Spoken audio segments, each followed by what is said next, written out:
dalam mengembangkan pariwisata atau objek wisata barangkali perlu informasi.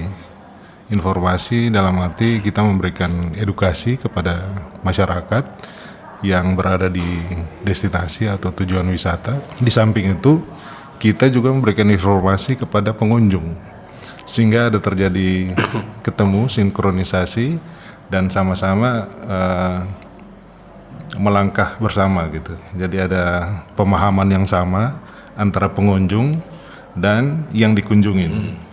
Sehingga akselerasi kemajuannya itu bisa memberikan efek yang sama. Ketika wisatawan datang, mereka sudah tahu potensinya apa yang harus dijaga, apa yang harus dihindari dari suatu tempat.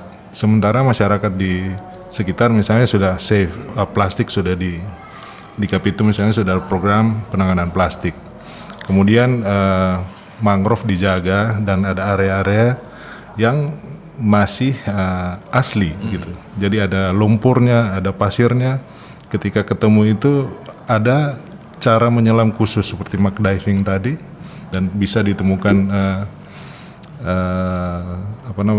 hewan-hewan kecil gitu. Iya.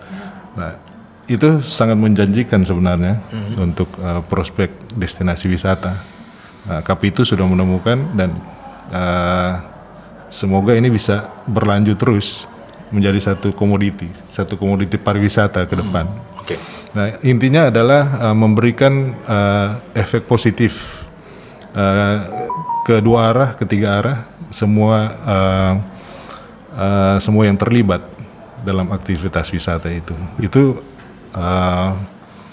ya artinya memberikan manfaat juga langsung kepada masyarakat. Dari secara ekonomi, secara pengetahuan semakin bertambah dan juga kepada generasi selanjutnya setidaknya sudah mendapatkan gambaran seperti apa wisata ini akan diarahkan ke depan.